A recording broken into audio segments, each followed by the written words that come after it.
Hello everyone, welcome back to my mini vlog. So ಇವತ್ತು ಪ್ರಜ್ವಲ್ ಅವ್ರಿಗೆ ಕೆಲಸ ಇರಲಿಲ್ಲ, ರಜಾ ಇತ್ತು.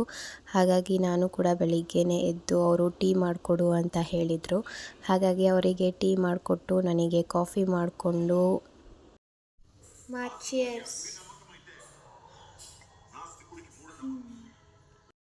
ನಾನು ಪ್ರಜ್ವಲ್ ಇಬ್ಬರು ಕಾಫಿ ಟೀ ಕುಡ್ಕೊಂಡು ನೆಕ್ಸ್ಟ್ ಪೂಜೆಗೆಲ್ಲ ರೆಡಿ ಮಾಡ್ಕೊಬೇಕಿತ್ತು.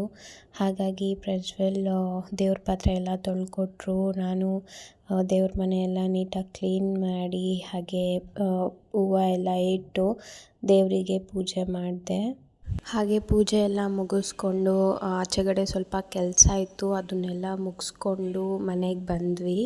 ಸೊ ಮನೆಗೆ ಬಂದು ಇವತ್ತಿಗೆ ಟಿಫನ್ ಬಂದು ಆಲೂಗಡ್ಡೆ ಪಲ್ಯ, ಚಟ್ನಿ ಹಾಗೆ ದೋಸೆ ಮಾಡ್ಕೊಂಡಿದ್ದೆ. ನಾರ್ಮಲ್ ದೋಸೆ ಅಲ್ಲ, ನಾನು ಹುರುಳಿಕಾಳು ಹಾಕಿ ದೋಸೆ ಮಾಡಿದ್ದೆ. ಹುರುಳಿಕಾಳನ್ನ ನೆನೆಸ್ಬಿಟ್ಟು ಅದರಲ್ಲಿ ದೋಸೆ ಮಾಡ್ಕೊಂಡಿದ್ದೆ. ಸೊ ಇದು ಇವತ್ತಿನ ನಮ್ಮ ಮನೆ ಟಿಫನ್ ಆಗಿತ್ತು. ಸೊ ಟಿಫನ್ ಎಲ್ಲ ಮುಗಿಸ್ಕೊಂಡು ಹಾಗೆ ಪಾಪು ಕೂಡ ಎದ್ದಿದ್ದ.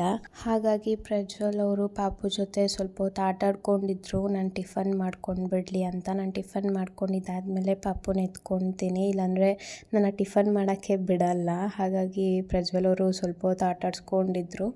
ಸೊ ಟಿಫನ್ ಎಲ್ಲ ಮುಗಿಸ್ಕೊಂಡು ಸ್ವಲ್ಪ ರೆಸ್ಟ್ ಮಾಡಿ ಹಾಗೆ ಮತ್ತೆ ಪಾಯಸ ತಿನ್ನಬೇಕು ಅಂತ ಅನ್ನಿಸ್ತು. ಸೊ ಹಾಗಾಗಿ ಹೆಸರುಬೇಳೆ ಪಾಯಸ ಮಾಡ್ಕೊಂಡಿದ್ದೆ. ಸೊ ಇದು ರೆಸಿಪಿ ಕೂಡ ಏನಾದ್ರು ಬೇಕಂದರೆ ಕಾಮೆಂಟ್ ಮಾಡಿ, ನಾನು ಇದು ರೆಸಿಪಿನೂ ಅಪ್ಕಮಿಂಗ್ ವೀಡಿಯೋಸಲ್ಲಿ ಅಪ್ಡೇಟ್ ಮಾಡ್ತೀನಿ.